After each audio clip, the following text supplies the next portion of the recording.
શ્રૂયતાં દેવદેવેશ સ્વામિનારાયણ પ્રભુ ત્વદીયેનાવધાનેન કથયિષ્યે શુભઃ કથાઃ કથયિષ્યે શુભઃ કથાઃ. જય સ્વામિનારાયણ. શ્રીજી મહારાજે આધારાનંદ સ્વામીને ધર્મ ભક્તિ વગેરેની મૂર્તિઓ બનાવવા માટે વડોદરા મોકલેલા છે. બરાબર 97 તરંગ થયેલા છે. સંતો બધા મહારાજને લઈને ચમત્કાર પણ બતાવતા, પણ લક્ષ્ય શું હતો કે જીવાત્માઓના ચિત્ત મહારાજની મૂર્તિમાં ચોંટે. હો, બીજે ક્યાંક ચોંટી જવા જોઈએ નહીં. જીવને ક્યાંક બીજે ગુણ મંડાઈ જાય ને તો પછી ગુણ નીકળે નહીં. જ્યાં ત્યાં ગુણ મંડાઈ જાય તો તકલીફ બહુ થાય. ગમે તેવું ખોટું દેખે ને તો એનું ચિત્ત, એટલે સંતો બહુ ધ્યાન રાખતા. ગોપાળાનંદ સ્વામી, મુક્તાનંદ સ્વામી, બ્રહ્માનંદ સ્વામી, કે આપણે ગમે એવો પ્રતાપ બતાવીએ પણ જીવનું ચિત્ત આપણામાં ન ચોંટી જાય. મહારાજની મૂર્તિમાં ચોંટવું જોઈએ એવો એક લક્ષ્ય રાખતા. મુક્તાનંદ સ્વામી કહે છે, હે ઉત્તમ રાજન, જ્ઞાનાનંદ મુનિ કરીને સાધુ હતા. એ કડિયા હરિભક્તોને બહુ ચીવટ રાખીને વાતો કરતા. અને હવારે વાત આવી હતી ખબર, એને પોતાનું મંદિર બનાવ્યું હતું ને પછી મેં સાધુ હતા એના, અને પછી જન્માષ્ટમી આવે એ દસમને દિવસે દૂધપાક ને માલપુઆ જમાડે, બધાને એક એક રૂપિયો દે. પણ એ મહારાજના સાધુની વાત નથી, એના જ કોઈક સાધુ રાખ્યા હતા. એમ જગતના કોઈક સાધુ એની વાત છે. એમાંથી પછી અમુક હરિભગત થયા. આપણે સાધુનો યોગ થયો કે હાલો અમારા મંદિરમાં. તો સંતો કે હવે એક મ્યાનમાં 2 તલવારો તો ના જ માય ને, કે તમારી પાસે તો સાધુ છે, તમે એને માનો છો, તો 2 વસ્તુ કઈ મેળ પડશે નહીં. એવી બધી વાતો કરતા. જે પોતાને જેને ઈષ્ટ માને એની સેવા પૂજા કરે, પણ બીજાને પછી હારે ન પહેરાવે. આવી બધી નિષ્ઠાઓ લોકોની જાત જાતની હોય છે, એવું જગતમાં દેખાય છે. સંતોએ વાત કરી કે તમે સાધુને રાખ્યા છે, પણ સાધુ કેવા છે તમને ધર્મની ખબર છે? સાધુના ધર્મની પણ તમને ખબર હોવી જોઈએ, જરૂરી છે. જ્ઞાનાનંદ મુનિ વાતો કરતા કે જો શાસ્ત્રમાં એવી બધી વાતો છે, જેમણે નારી અને ધનનો ત્યાગ કર્યો છે, એવા જે સાધુ, એને હવે નારી કે ધન રાખવાનું હોય નહીં, છતાં પણ કેટલાક એવા ત્યાગી સાધુ ધન રાખે છે અને ગ્રહસ્થો પાસે રખાવે છે એના નામે. એમાં જો કે કોઈ ખોટલ નીકળે તો લઈએ જાય અને હાથ ધોઈ નાખવા પડે. આવી જ ને શું કરે પછી કયો? આવું ઘણું બને હો, કારણ કે બેંકમાં એના નામના રાખ્યા હોય. આનું તો કાંઈ હોય નહીં. જ્યાં સુધી આનું માને ત્યાં સુધી હાલે, પણ જો ઓલો છટકી ગયો કાંઈ ન થાય, પછી કોઈ કાર્યવાહી ન થાય. એનું નામ તો હોય નહીં માય. પણ નિયમ એવો છે, ત્યાગીનો ધર્મ નથી પૈસા રાખવાનો. અને જો ત્યાગી પૈસા હરિભગત પાસે રખાવે તો હરિભગતને દોષ લાગે છે. આમાં લખ્યું છે, એ ગ્રસ્ત પણ જે ત્યાગીનું ધન હાંચવનાર છે ને, એને નરકમાં પડવું પડે છે. હરિભગત અને જગતની રીત એક ન હોય. હરિભગત પોતાના મંદિરમાં જે કરવું હોય તે કરે. હરિભગત છે પોતાના ઘરમાં કે મંદિરમાં. ત્યારે કડિયા હરિભગત બોલ્યા કે અમારી જ્ઞાતિના મંદિરમાં જન્માષ્ટમી ઉપર સાધુ અમને માલપુઆ અને દૂધપાક જમાડે છે અને 1-1 રૂપિયો અમને આપીએ છીએ, તો હવે અમારે શું કરવું? હવે અમે સત્સંગી થયા, કે આટલાથી સત્સંગી નહોતા, હવે શું કરવું અમારે? સત્સંગની અને સંતની સેવામાં અને એના વચનમાં હવે અમે મોક્ષ માન્યો છે. આટલા દિવસ તો ગમે તેમ હાલતું હતું, હવે અમે સમજીએ છીએ કે સંતની સેવા એમાં મોક્ષ છે. અને ઘરના બધા મનુષ્ય સત્સંગી ન પણ હોય, નાતીલા બધા સત્સંગી ન હોય, લૌકિક વ્યવહારમાં ક્યાંક ભળવું પડે પાછું કુસંગીઓની સાથે. પછી સંતના કહેવાથી સત્સંગજી છે વિમુખ વૈરાગીના જે માલપુઆ અને દૂધપાક જમવાનું હતું ને એ લોકો બંધ કર્યું. હવે અમે નહીં ખાઈએ કે જગતના વૈરાગીઓ બધા માલપુઆ બનાવતા દૂધપાક, આણે ખાવાનું બંધ કર્યું એટલે રૂપિયો આપવાનું બંધ કર્યું. પછી ખાવાનું બંધ કરે તો એ બંધ થાય ને. તેથી કુસંગી કડિયાઓ ભેગા થઈને વિચાર કરવા લાગ્યા કે આ લોકો ભેડા થઈ બે ચાર જણા સત્સંગમાં ગયા, જ્ઞાતિનો પ્રબંધ તોડ્યો. આપણે નક્કી કર્યું હતું દૂધપાક ને માલપુઆ ખાવા, સમજાને વૈરાગીના હાથના, એ હારા આણે ખાધા નહીં એટલે એ કાયદો તોડ્યો નાતમાંથી. હવે શું કરવું આપણે કે પછી લોકો સત્સંગી કડિયાને સમજાવ્યું તમારે હવની હારે રહેવું જોઈએ કે આ બરાબર નથી કરતા તમે, પણ એ સમજ્યા નહીં. પછી એને નાત બારા કર્યા. બે ચાર ઘર હતા ને એવા પાકા, એને કર્યા નાત બાર. 4 ઘર નાત બારા થયા કડિયા જ્ઞાતિમાં. બીજા કેટલાક ગરીબ હરિભક્તો હતા પણ એ હારા ભળી ગયા કે આપણે નાત બાર થઈને શું કરશું, એટલે એ ભળી ગયા. આ જે પાકા રહ્યા ને એ અલગ પડ્યા. પછી અને ગરીબોમાં ભળ્યા તો એનું કોઈ નામે લીધું નહીં, કારણ કે ગરીબનું કોઈ નામ લે એટલે એને કાંઈ પછી બહુ ફાયદો નથી નાતમાં ભળ્યા તોય. પણ આ નાતથી બહાર રહ્યા ને એને તકલીફો ઘણી આવી. મોટેરા કુસંગી કડિયાઓ હતા ને એ પેલા ગરીબ હતા ને એને પણ હારાને ચબૂતરે બેસાડી અને થોડો દંડ લીધો, સમજ્યા ને. સુગમ ગયા હતા એમ, અલગ સુગમ પડ્યા. પછી ભેરવ્યા હશે. 4 મહિના જતા દીવાનના શિલ્પીની માં ગુજરી ગયા. એટલે પુરુષોત્તમ જે કડિયો હતો એ પાકો સત્સંગી હતો. એની સાસુ થાય એના નિમિત્તે જલેબીનો ખર્ચો કરવો હતો એને. એટલે એને સરકારમાં 200 રૂપિયા ભરી દીધા કે આપણે કઈ વિઘન ના આવે કે હો. હવે તેમાં હરિભગતના 4 ઘરને તો નાત બાર રાખવાનો સિદ્ધાંત મુખ્ય જ હતો. એટલે પુરુષોત્તમ કડિયા અધારાનંદ સ્વામી પાસે આવી અને રડવા લાગ્યા કે અમે સત્સંગ કર્યો તમારે કષ્ટ બહુ આવ્યું. કે હવે આ વાત સરકારમાં પહોંચી ગઈ, બધી દીવાન પાસે વાતો પહોંચી ગઈ, 4 જણાને નાત બાર કરી નાખ્યા, આ સત્સંગી થયા, આમાં તકલીફ આવી. હવે તમે કઈક સહાય કરો આધારાનંદ સ્વામીને કહો. આધારાનંદ સ્વામી કહ્યું કે નાતેલા બધા કુસંગીઓ છે, એને તમે કઈક સમજાવો, અમે શું ખોટું કર્યું. તો કે એ તો ઘણી બધી વાતો થઈ. હવે અમને એમ કે છે કે જો તમને નાતમાં ભરવું હોય તો 1,000 રૂપિયા ભરો, 1,000 રૂપિયા ભરો. તેદી 1,000 રૂપિયા એટલે તો બહુ, આજે તો ઠીક છે કદાચ. તેથી હવે સંકટ આવ્યું છે. આધારાનંદ સ્વામી કે અમે રહ્યા સાધુ, આ તમારા ઝઘડામાં અમે શું કરીએ કે લ્યો, સમજા ના. બગડી ગયેલી વાત સુધારવી બહુ કઠણ છે. તમે કોઈક મોટા હરિભગત હોય એની પાસે જાઓ, એ કંઈક વાત સાંભળે ને કંઈક કરે તો થાય કે. એટલે પછી મોટા હરિભક્તોની આગળ વાત કરી એને. મોટા હરિભક્તો કર્યા, કીધું કે નાથ કેમ કરો તો સુખ થાય ભાઈ, નહીં તો સંકટ જ આવવાનું છે. નાથથી અલગ પડ્યા એટલે ઉપાધિ આવવાની છે. તમે નાતના આગેવાનોને આગળ જઈને કહો કે અમે હવે આવીએ છીએ. તો આ કડિયા સત્સંગી થયેલા એ કે હવે બોલાવ્યા વિના અમે ત્યાં ન જઈએ કે લ્યો, અમને બોલાવે તો જઈએ કે લ્યો, એમને એમ જઈએ તો વળી નીચું મોટું કરવા જેવું થાય. પછી એને મોટા આગળ જઈને વાત કર્યો. નાથ ભગત અને સદાશિવ એ નાતના મોટા હતા, એની પાસે જઈને વાત કરી.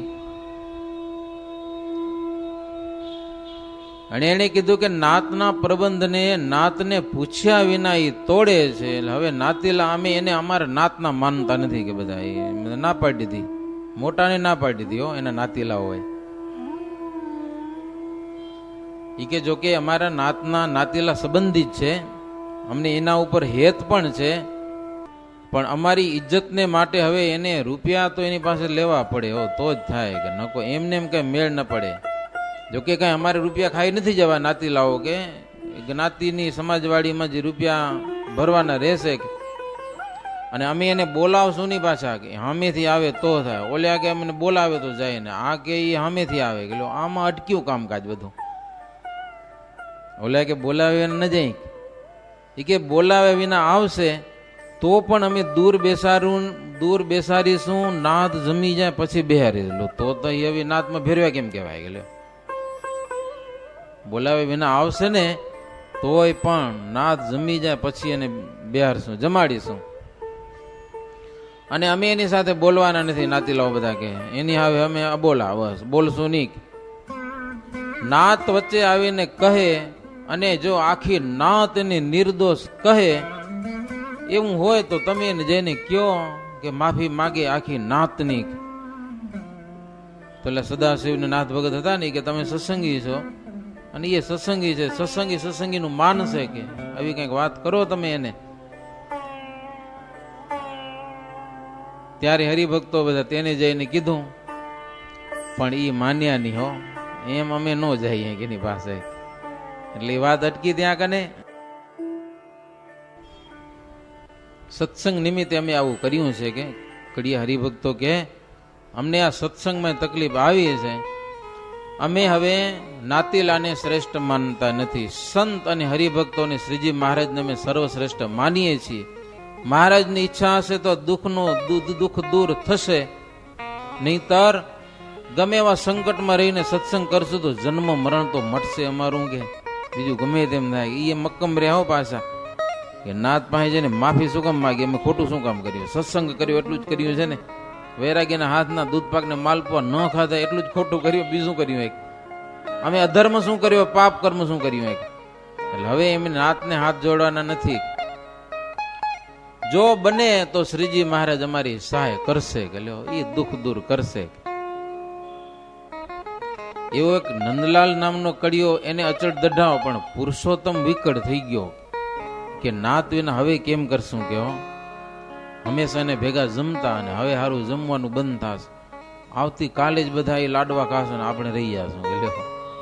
નાતીલા બધા બીજે દિવસે જોરદાર જમણવારો હતો.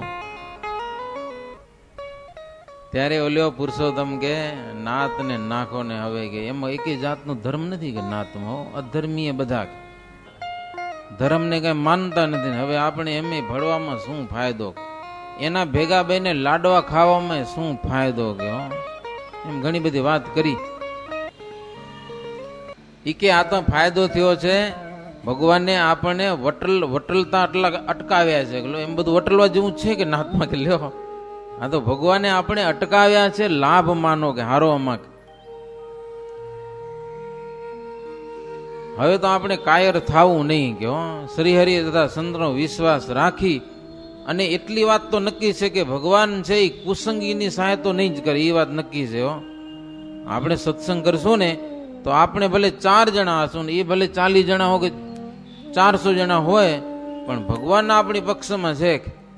આપણે તો નિયમ ધર્મમાં છે ને, એ ક્યાં ધર્મ પાડે છે. પુરુષોત્તમ ને ઓલ્યો કે નંદલાલ, ભગવાન આપણી ધીરજ જુએ છે, માટે ધીરજ રાખો, સારું થશે.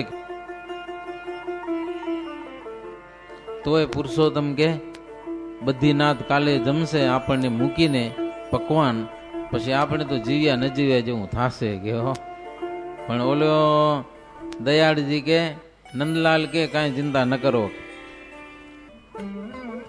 પણ હવે આપણું દુઃખ સાંભળશે કોણ? હવે એવા કોઈક શ્રેષ્ઠ સંત હોય તો આપણું દુઃખ સાંભળે અને કંઈક ઉપાય કરે, પણ કોની આગળ જઈને વાત કરશું? હવે નંદલાલ કે ફરી વાર જઈ આધારાનંદ સ્વામી પાસે, બહુ મોટા સંત છે, કંઈક કરશે. ફરી વાર આવ્યા હો આ લોકો બધા, સ્વામીને વિનંતી કરી કે તમે કંઈક કરો, અમારું દુઃખ ટળે એવો કંઈક ઉપાય કરો. તે આધારાનંદ સ્વામી કે અમે કોઈ મરેલાને કઈ જીવતા કરી એવા સાધુ નથી કે આ નગરમાં ઘણા બધા હરિભક્તોને સમાધિ પણ થાય છે, સમાધિવાળા હરિભક્તો પણ છે, અને એને શ્રીજી મહારાજ આમ પ્રત્યક્ષ દર્શન પણ આપે છે. તો એવા હરિભગતને તમે જઈને કહો એટલે તમારું દુઃખ મહારાજને પૂછશે કે હવે આનું કંઈક શું થશે, તો મહારાજ કે એ પ્રમાણે હવે ઉપાય કરો તો દુઃખનો પાર આવે એમ છે. ત્યાં સુધી ધીરજ રાખીએ, છૂટકો જ. ઓલો પુરુષોત્તમ કે અમે સંતમાં ભગવાન પ્રગટ રહે છે એવું માનીએ છીએ, હવે અમે ક્યાંય જવાના નથી, કે તમારી પાસે આવ્યા હવે જ્યાં ત્યાં અમને જવું નથી, કે સંતને છોડીને અમે બીજે ક્યાં દોડાદોડ કરીએ. સંત સમાન હરિભગત પણ ન કહેવાય. સાધુ પાસે જઈને કંઈક શાંતિ મળે એવી કોઈક હરિભગત મોટા હોય તો ત્યાં એવો પાર તો પડે નહીં.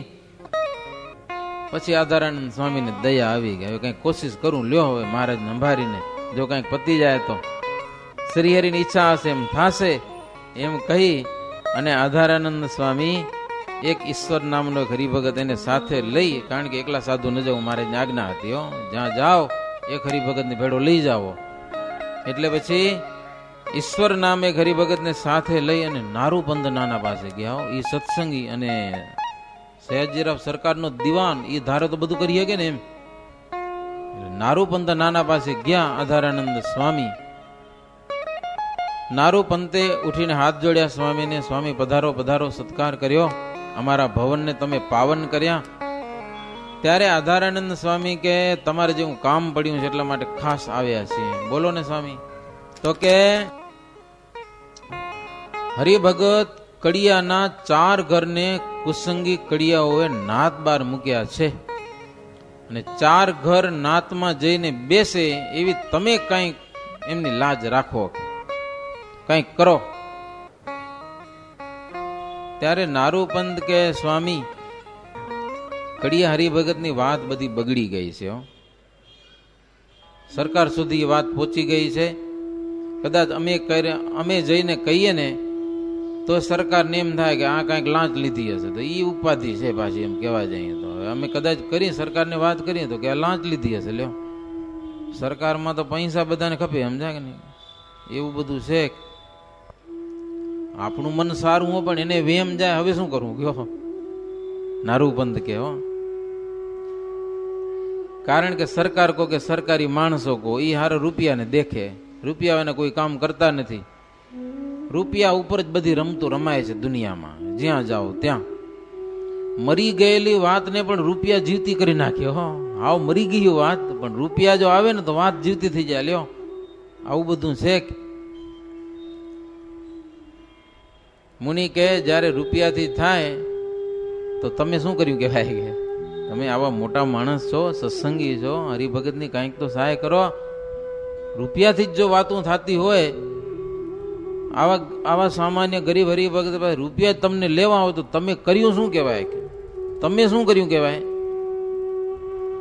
ઘણી વાર રૂપિયાની જરૂર હોય પણ મોટા માણસથી તમે કંઈક સંબંધ લગાડો તો હાવ મફત પતી જતા હોય કામ. પતે કે ન પતે? તો આધારાનંદ સ્વામી કે તમે શું કર્યું કહેવાય? કે રૂપિયા જ ભરવા પડતા હોય તો. પછી તરત આધારાનંદ સ્વામી વિચાર કર્યો કે નારૂપંથમાં પણ જીવ નથી, એ મરેલો છે, સમજાનો. એને મૂક્યો પડતો. જોકે સરકારમાં માન જબરું હતું, નારૂપંથ કંઈક કરત ને તો કામ થાત, પણ એને ધાત દીધો નહીં અને એને સ્વામીની મોહબત પણ રાખી નહીં. સ્વામી થોડાક નારાજ થઈ અને ત્યાંથી ચાલી નીકળ્યા. વિચાર કર્યો હવે શું કરું. પછી એક વિચાર આવ્યો આધારાનંદ સ્વામીને કે રામચંદ્ર વૈદ્ય છે ને એને પણ સરકાર સારું માને છે, કે એની પાસે જવા ડોકાવે.